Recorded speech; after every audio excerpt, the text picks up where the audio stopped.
Mais bonjour tout le monde, merci d'être là. Me voici pour vous donner un petit compte-rendu de la réunion régulière du conseil municipal du 14 avril 2015.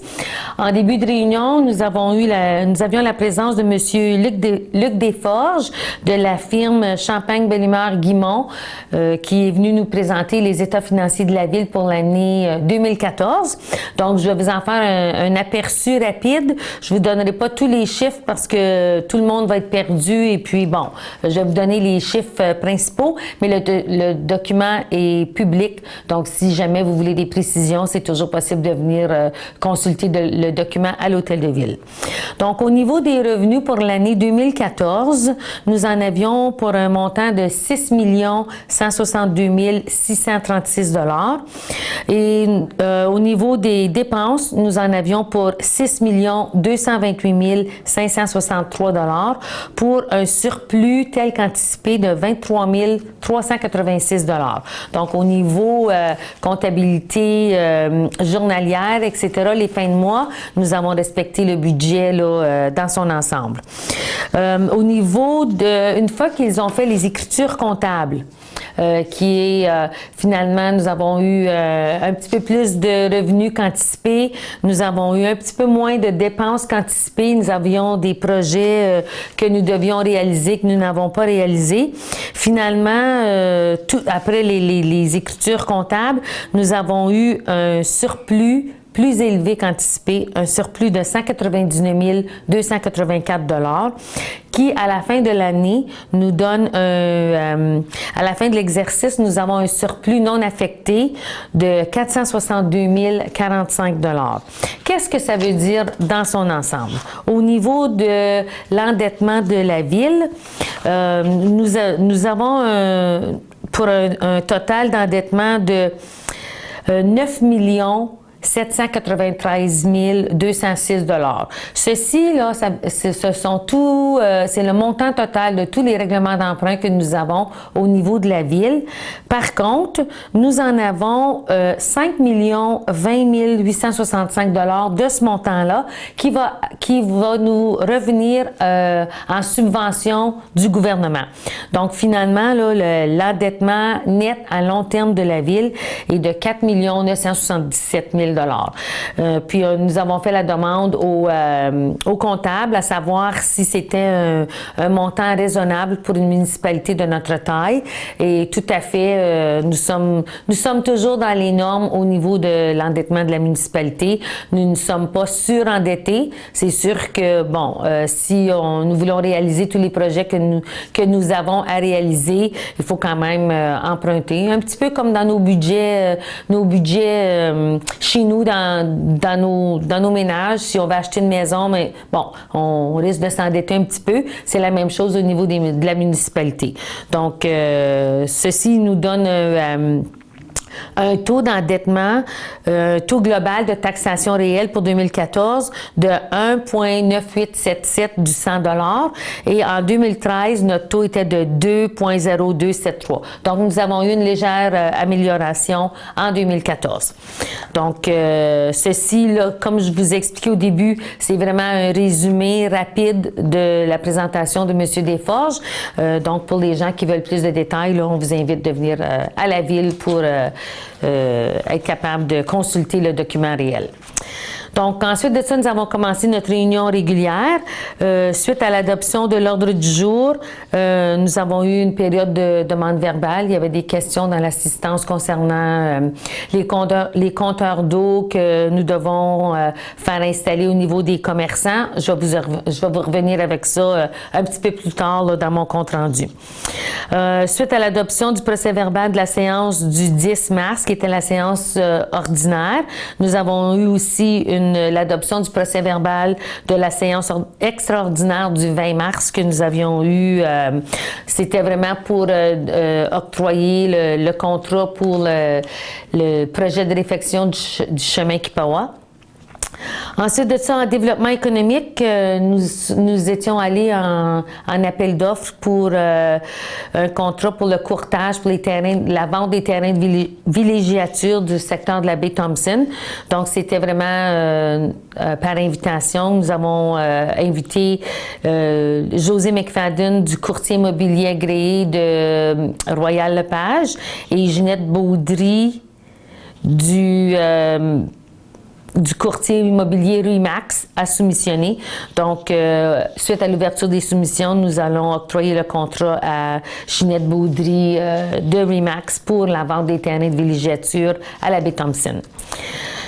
Ensuite de ça, nous avons aussi autorisé l'agent de développement, Samir Boumerzoug, à demander des subventions au niveau du le fonds Agri-Esprit. Donc, nous allons procéder à la demande de subvention pour la construction d'un bloc sanitaire et d'un vestiaire à la piscine au splash. Donc, encore là, nous avons autorisé Samir à faire la demande de subvention. En principe, il y a 3 demandes de subventions différentes au fonds Agri-Esprit. Donc, pour le bloc sanitaire de la piscine au splash. Ensuite de ça, pour un bloc sanitaire au parc Le Temps. Comme vous savez, la bâtisse au parc Le Temps a besoin d'être remplacée. Donc, nous allons faire une demande de subvention pour le remplacement de celle-ci. Et une autre aussi au même fonds pour l'ajout d'une chambre pour les filles au niveau du centre communautaire. Étant donné que nous avons de plus en plus de filles qui jouent au hockey, nous avons besoin d'une chambre de joueurs d'extra. Donc, nous allons faire une demande de subvention à ce fonds, en espérant que nous allons recevoir des réponses positives, non? Au niveau des jardins, nous avons fait une demande de subvention à Emploi Québec pour le préposé au cimetière. La subvention nous a été octroyée, donc nous avons passé une résolution pour autoriser l'adjointe à la direction générale ou la directrice des jardins à signer les documents relatifs à cette subvention. Au niveau des loisirs, encore là, nous sommes allés en appel d'offres pour des différents contrats, soit pour le remplacement du plafond réfléchissant de l'aréna. Donc, nous allons aller en appel d'offres par invitation au moins deux entrepreneurs différents. Donc, nous avons autorisé le directeur des loisirs à signer pour et au nom de la Ville les documents nécessaires à l'appel d'offres. Donc, une d'entre elles, c'était vraiment pour le plafond, le remplacement, l'installation d'un plafond réfléchissant. Ensuite de ça, un autre appel d'offres pour la peinture du plafond de l'aréna. Donc, encore là, nous avons autorisé le directeur des loisirs à aller en appel d'offres et à signer les documents nécessaires. Et au niveau les lumières dans l'aréna aussi, nous voulons remplacer le système d'éclairage dans l'aréna pour avoir un système plus performant au niveau de l'électricité. Donc, le directeur des loisirs va aller en appel d'offres sur invitation toujours pour le remplacement des lumières à l'aréna. Nous avons aussi fait une petite modification au niveau de la politique administrative du personnel du centre culturel. Donc, ça consistait à autoriser les employés de la piscine, ceux qui ont leur cours de médaille de bronze, croix de bronze, sauveteur national, sauveteur et assistant sauveteur aquatique et ou les employés qui ont des fonctions similaires, on va leur donner l'accès à la salle de conditionnement physique gratuitement afin qu'ils puissent garder la forme parce que vous savez que pour être personnel dans la piscine, on doit être en forme, donc ils vont pouvoir se servir de la salle de conditionnement physique gratuitement, leur permettant ainsi de garder leur bonne forme. Nous avons aussi autorisé le directeur des loisirs à faire une demande d'aide financière au Fonds Canada pour la présentation des arts et des spectacles pour l'année 2016-2017. Donc, c'est quelque chose qui revient à chaque année. Il faut autoriser la mairesse et le directeur des loisirs à signer les documents pour faire une demande de subvention. C'est vraiment pour les spectacles culturels. Au niveau des travaux publics, Notre chenillette articulée, pour ceux qui ne savent pas ce que c'est vraiment le trackless ou encore le petit tracteur qui sert à déneiger les trottoirs, à balayer les trottoirs. C'est le tout petit. Il est fini, il date de 1994. Donc, nous avons autorisé le directeur des travaux publics à procéder par appel d'offres public via le site SEAO pour l'achat d'une chenillette articulée neuve. Donc, on l'autorise aussi là, de signer les documents relatifs à cette demande. En urbanisme, nous avons une demande d'achat de terrain industriel de l'entrepreneur M. Daniel Huot, de récupération de métaux Daniel Huot. Donc, il veut acheter la moitié du lot 5 632 093. C'est voisin de la propriété là, de récupération métaux Daniel Huot dans le parc industriel. Donc, parce qu'il veut étendre sa cour d'entreposage et puis il voudrait aussi avoir le premier choix sur le terrain qui est présentement loué par Matamec pour l'entreposage de leur matériel.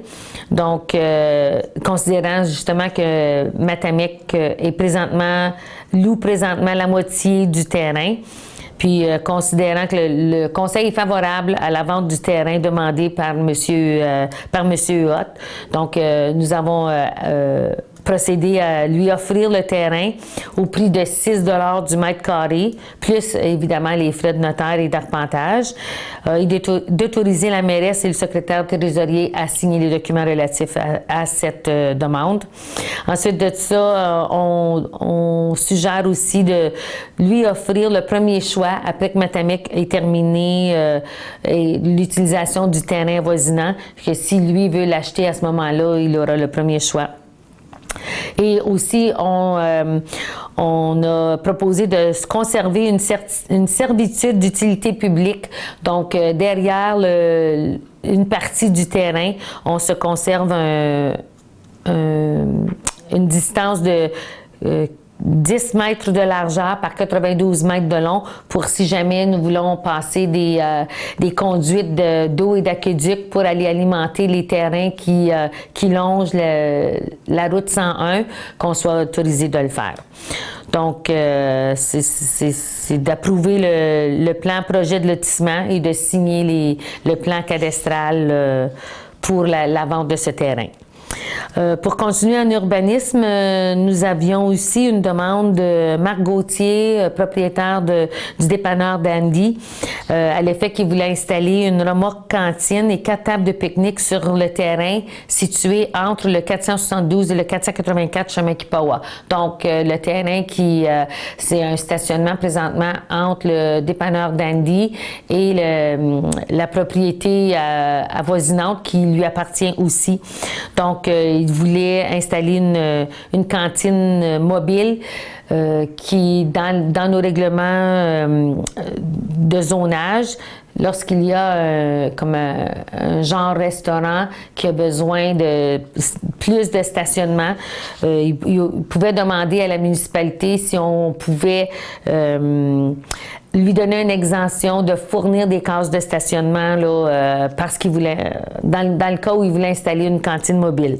Donc, considérant là, que le type d'usage, donc une cantine mobile, ça nécessite un case de stationnement par 10 mètres carrés de superficie de l'usage qui est nécessaire. Donc, pour la cantine qu'il voulait installer, il aurait besoin de 5 cases de stationnement supplémentaires. Donc, nous connaissons tous la situation sur le chemin Kipawa à cet endroit-là. Nous sommes déjà à la limite des cases de stationnement nécessaires pour l'usage de tous les commerces qui sont là, de ce côté-là du chemin Kipawa. Donc, le conseil a décidé de refuser la demande d'exemption de fournir des cases là, pour ce genre de projet.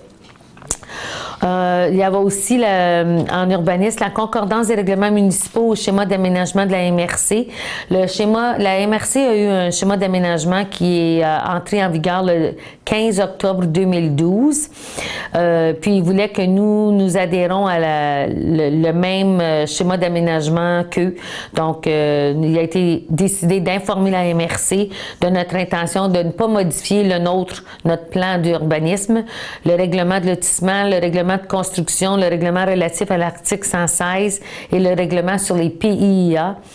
Donc, nous, on a décidé de ne pas changer notre règlement pour concorder à les leurs.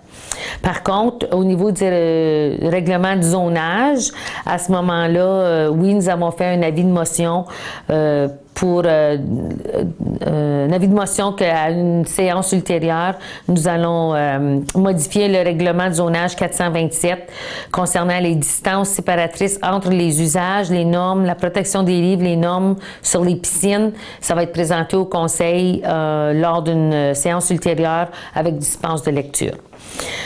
En administration, nous avons approuvé la liste des comptes à payer pour le mois de février. Un petit peu du mois de mars, c'était au montant de 480 239 $. Donc, c'était le montant que nous avons approuvé pour le mois de février.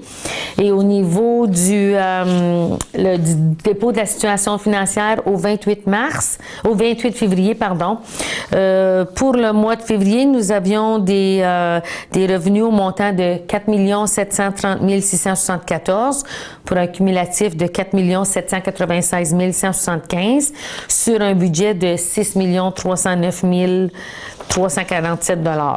Nous avions des dépenses de 516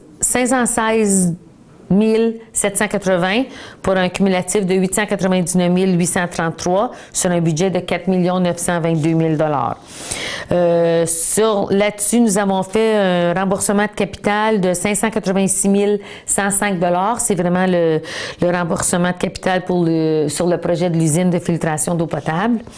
Donc, nous avons fait des achats d'immobilisation pour 22 144 $ pour un cumulatif de 22 755 $, sur un budget de 6 154 384 $.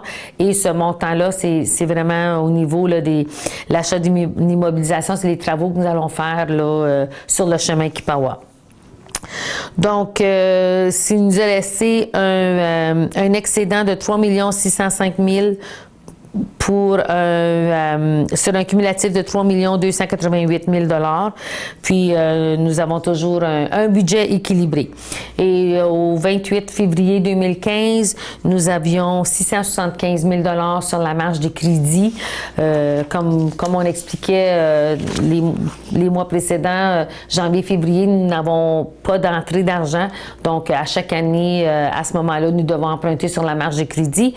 Mais le directeur général nous avisait à la réunion que ça avait été remboursé suite à la réception des premiers versements de taxes municipales.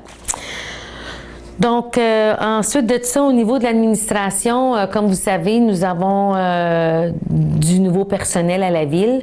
Donc, Monsieur Charles-Édouard France, qui est le comptable nouvellement entré à la ville, Madame Julie Loyer, qui est l'adjointe à la direction générale, Sophie Bélanger, qui a été embauchée en tant que secrétaire à la direction, et ensuite de ça, Sophie Lamarche, qui entre en fonction aussi au niveau de la direction générale. Donc, ceci étant dit, au niveau de l'administration, nous avions plein de résolutions à prendre pour modifier les signataires aux différents endroits, aux différents comptes de la ville. Donc, ça a été une rencontre avec plein de propositions de ce genre à faire. Donc, je vous les énumère. Là, soyez patients avec moi, il y en a quelques-uns. Donc, nous devions modifier les signataires à la Banque nationale. Donc, les personnes suivantes vont être autorisées à signer les chèques, les lettres de change et tous les effets bancaires à la Banque nationale. Donc, il va y avoir première signature, la mairesse ou le maire suppléant. Et en tant que deuxième signataire, la secrétaire trésorière Sophie Lamarche ou la secrétaire Sophie Bélanger ou encore le comptable Charles-Édouard France. Donc, c'est une copie de cette résolution va être envoyée à la Banque nationale.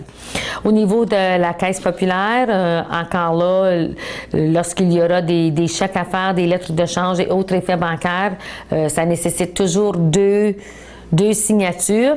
Donc, une première signature, soit la mairesse ou le maire suppléant, et en tant que deuxième signature, la secrétaire trésorière Sophie Lamarche ou la secrétaire Sophie Bélanger ou encore le comptable Charles-Édouard France. Au niveau, on a dû modifier le responsable du compte Visa Desjardins. Nous avons proposé à nommer la secrétaire trésorière Sophie Lamarche, responsable du compte Visa Desjardins, et que cette nomination là, annule et remplace toute autre autorisation précédente.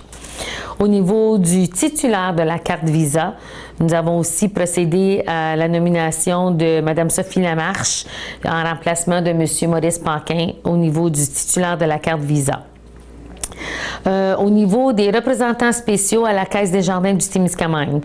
Donc, encore là, nous avons procédé à remplacer les signatures de M. Maurice Paquin et de Mme Lise Lefebvre pour Sophie Lamarche, directrice générale, Charles-Édouard France, comptable, et Sophie Bélanger, secrétaire.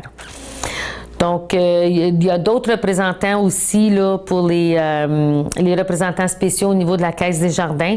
Donc, il va y avoir les représentants Éric Bisson, qui est directeur des loisirs, Shannon Benoît, qui est adjointe au directeur des loisirs, Nancy Willison, réceptionniste au centre, et Darlene Morris, gérante de la cantine. Ils conservent leur autorisation existante. C'est vraiment pour aller chercher des montants pour la petite caisse, n'excédant pas 1 000 $. Donc, ensuite de ça, les représentants spéciaux, toujours à la Caisse des Jardins du Témiscamingue pour un différent folio. Donc, considérant le départ de M. Paquin et de Mme Lise Lefebvre, nous devons révoquer leur nom sur la liste des représentants au compte folio 30051 à la Caisse. Donc, ils vont être remplacés par Mme Sophie Lamarche, directrice générale, Charles-Édouard France, comptable, et Sophie Bélanger, secrétaire. Donc, eux, il y a aussi que Éric Bisson, directeur des loisirs, Darlene Morris, gérante de la cantine, conservent leurs autorisations existantes. Donc, ça, c'est vraiment pour les autoriser là, de changer un chèque de petite caisse ne dépassant pas 15 000 $. Donc, ils peuvent apporter un chèque et ressortir le même argent. C'est vraiment pour remplir la machine d'ATM ici au centre. Il y a aussi, nous devons changer les représentants responsables de ClickSecure. ClickSecure, c'est vraiment là, au niveau de l'informatique pour aller, que ce soit au niveau Revenu Canada, au niveau de les remises gouvernementales, etc. Donc, nous avons nommé Sophie Lamarche, directrice générale, comme responsable de ClickSecure, et de retirer les noms de Lise Lefebvre et de M. Paquin à ce sujet-là. Ensuite de ça, les responsables de Revenu Québec, toujours, nous avons nommé Sophie Lamarche, directrice générale, comme responsable de Revenu Québec, et retirer le nom de M. Maurice Paquin là, de Revenu Québec là, Mme Lamarche en tant que nouvelle délégation. Au niveau des responsables d'accéder, toujours au niveau de l'informatique là, pour tout ce qui est finance.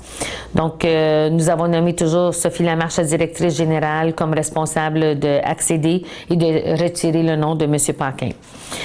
Nomination des responsables de l'accès à l'information. Nous avons procédé à la nomination de Mme Julie Loyer, adjointe à la direction générale, comme responsable de l'accès à l'information et de la protection des renseignements personnels. Que les autres personnes qui étaient responsables de l'accès à l'information, que leur nom soit retiré là, de cette liste. Nous avons aussi, au niveau de la loi des cités et villes, nous devons procéder officiellement à la nomination du directeur général adjoint. Donc, il a été proposé là, de nommer Sophie Lamarche à titre de directrice générale et que Julie Loyer à titre de directrice générale adjointe, et d'aviser là, la loi sur les cités et villes de ces changements. Toujours au niveau de la loi Cités et Villes, nous devons procéder à la nomination du secrétaire trésorier et assistant secrétaire trésorier. Donc, nous allons les aviser que nous avons nommé Sophie Lamarche à titre de secrétaire trésorier pour remplir les rôles de greffière et trésorière et de nommer Julie Loyer à titre d'assistante secrétaire trésorière afin de remplir les charges d'assistante greffière et d'assistante trésorière. Donc, au niveau de la nomination pour le maire suppléant pour les mois de mai, juin et juillet, eh bien, le mandat de M. Ouellette se termine le 1er juin et ça va être le conseiller Steve Raymond à partir du 1er mai qui va être maire suppléant pour les 3 prochains mois. Nous avons aussi la Semaine nationale de la santé mentale, qui est la semaine du 4 au 10 mai 2015. Nous avons procédé à proclamer cette semaine-là la Semaine nationale de la santé mentale. Donc, considérant que la Ville encourage ses citoyens et citoyennes, ainsi que toutes les entreprises, les organismes, les institutions, à reconnaître les bénéfices de la pause pour prendre bien soin de sa santé mentale. Donc, nous savons que lors de notre travail journalier, à un moment donné, c'est important de prendre une pause, de refaire le plein d'énergie. Donc, on encourage les gens de respecter ça, surtout, peut-être même de commencer une bonne pratique de ce côté-là pendant la semaine du 4 au 10 mai 2015. Nous avons aussi adopté une nouvelle organigramme de la Ville, donc suite aux nouvelles nominations qui ont été faites dans les derniers temps et au niveau de l'abolition d'un poste, soit du poste de responsable aquatique, nous avons dû adopter une nouvelle organigramme à la Ville. Donc, ça a été fait à la réunion du mois d'avril. Ensuite de ça, nous avons aussi, au niveau de la corporation Passe du Lonceau, nous devions nommer Charles-Édouard France en tant que représentant de la Ville, membre et représentant de la Ville sur le conseil d'administration de la corporation Passe du Lonceau en remplacement de M. Paquin lors de son départ à la retraite. Donc, ça a été une rencontre avec beaucoup de points qui étaient vraiment des changements de signature, etc. Mais par contre, ce sont des choses que légalement nous devons faire. Pour revenir aux demandes verbales du début de la rencontre, les gens manquent d'informations concernant la responsabilité qu'ils ont au niveau de l'installation de compteurs d'eau dans les commerces.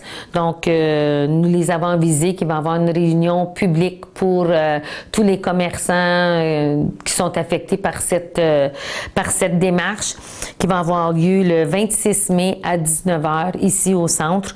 Donc, les gens vont recevoir une invitation là, par la poste, les avisant de cette rencontre-là. Et à ce moment-là, nous allons être en mesure de répondre à toutes leurs questions et de continuer les démarches là, dans ce projet-là. Donc, ça fait le tour de la réunion du mois d'avril.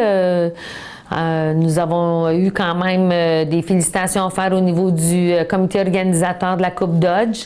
Ça a été en fin de semaine que ça a eu lieu. Ça a été une excellente organisation. Donc, on remercie tous les gens impliqués, le comité organisateur, les bénévoles, les gens qui travaillent au centre. Je pense que les visiteurs que nous avons eus pendant toute la fin de semaine étaient impressionnés de l'organisation. Donc, félicitations à tous et merci beaucoup. Donc, là-dessus, je vous laisse et on se revoit au mois de mai. Passez un beau mois d'avril. La neige disparaît en douceur, donc je pense que c'est positif pour tout le monde. Merci beaucoup et à la prochaine.